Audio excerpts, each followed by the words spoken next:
Every April Fool's Day, my boyfriend joined his childhood friend in the same cruel prank, pretending to propose to me. Last year, I slipped the ring onto my finger, my heart full of hope. Suddenly, the mechanism snapped tight. Pain shot through my hand and I cried out. He apologized afterward and promised that this year the proposal would be real. As such, I arrived carefully dressed, believing him. Instead, I was met with a face full of cake. He reached out gently, wiping the cream from my face as if it were nothing more than a harmless joke. However, this time I took a step back. After 6 disappointments, I chose to walk away. So why was it that, in the end, he was the one consumed by regret? Every year on April Fool's Day, my boyfriend would team up with his childhood best friend to pull the same prank on me. He would pretend to propose. Last year, the two of them laughed like it was the funniest thing in the world, even though my fingers were almost crushed in the process. Later, he apologized and swore that this year would be different. This year, the proposal would be real. As such, when he called me again, sounding urgent and telling me to come to the place where we had our very first date, I believed him. I curled my hair, got my nails done, and spent extra time perfecting my makeup. I picked out a brand new outfit and even drafted the announcement post I was going to share once everything became official. However, the second I stepped through the door, smiling and full of excitement, a thick slab of cake cream slammed straight into my face. Laughter burst out from among the crowd and a girl's voice rang out, bright and smug.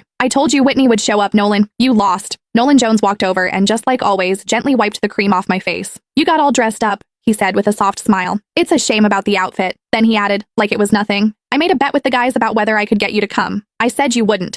If I won, I'd propose tomorrow. If I lost, I'd propose next year." He looked at me, still smiling. "Sorry, since you showed up, I guess we're not getting married this year after all." I stared at him quietly. "So, you do know what tomorrow is?" He let out a careless laugh. "Of course I do. It's our 6-year anniversary. How could I forget?" The cream clung to my face, sticky and cold. At that moment, something inside me went completely numb. Our anniversary did not even take precedence over a prank, just like I could never beat her. I slipped off the plain couple's ring I had worn for 6 years. "Then let's break up." The sharp, clear sound of the ring hitting the floor cut through the room, and everything went silent. Nolan frowned a little. "Don't make a big deal out of this. It's just some cream. I'll wash it off for you later. You know Sylvia used to go way harder than this. She's already holding back." He glanced at the others. "It wasn't easy getting you here. Don't make it look like I can't even have fun just because I'm in a relationship." Sylvia Lowell made a face, looking upset. "Whitney, it's just a joke. If you don't like it, we'll stop, okay? Why are you talking about breaking up over something like this?" "See, I told you Whitney can't take a joke," someone else said. "You insisted on calling her, now look at what's happened." Sylvia huffed and sat on the couch. The mood shifted instantly. The way everyone looked at me turned cold. She was the only girl in their group, the one everyone spoiled. As long as she was unhappy, everyone would rush to comfort her, Nolan included. The first time I met her, she organized a game of truth or dare. When other people got dared, it was just something a little embarrassing.